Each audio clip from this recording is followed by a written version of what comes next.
Hello, let's get right into it. As always, this is my opinion. I am not an art critic. Take this with a grain of salt, enjoy, and subscribe. I have three main topics: clashing of art styles, what is that, and greed. Number 1, clashing art styles. Don't Starve Together has a defined art style, or at least it did back in the day. The most noticeable quirks are the sharp edges, the shading, and the worn-out color scheme. Character customization is a whole other beast in itself, so we won't talk about that today. We're talking about the stuff the player interacts with, like buildings, weapons, and tools. In the original style, the former had an aspect of makeshift to them, being roped together or crudely assembled. 99% of skins don't have that aspect, and it throws off the whole look of the game. Suddenly you have this thing that looks like a master craftsman made it. No, these are canonically assembled by a ragtag group of survivors in a hostile world trying to get by. The most blatant example of this are the Terraria reskins. They use bright colors in a muted world. It hurts to look at, honestly. Number 2, what is that? New and old players alike look at newer reskins and think, what is that? The newer player, looking at his tutorial from 2015, will think, what is this thing? It looks nothing like the thing in the tutorial. He'll get frustrated and leave, because putting skins into an already very complex game like Don't Starve Together, for newbies, is like adding more explosives to a nuclear bomb, and a lot of explosives at that. There are about 390 unique skins for almost all of the objects and tools in Don't Starve Together. Even previously untouched things like headstones, obelisks, cave entrances, wormholes, touchstones, and friendly creatures like Chester and Glommer have reskins nowadays.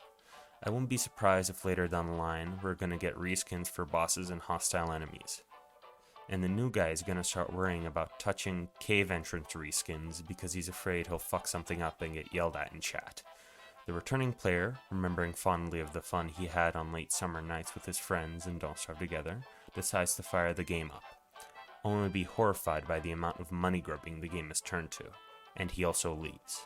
Over time, with less people getting into the game and more leaving permanently, no one will be left to play it, which would be a shame, because Don't Starve Together is a one-of-a-kind game in my opinion. Number 3, greed. I don't know if Clay needs to meet a quota or something, but every update, no matter how minute, there are several skins for it. As I'm recording this, Winter's Feast just dropped, and there are 7 new character skins, and you can't avoid the marketing either. Every 24 hours or so, you get a daily gift, and on the main menu, options to buy skins are shoved in your face, along with news. And I would be semi-fine with this if the skins weren't so overpriced. For the new 7 skin set combo, you have to shell out a little over €8. For 18 skin sets, you have to shell out about €13. That's insane.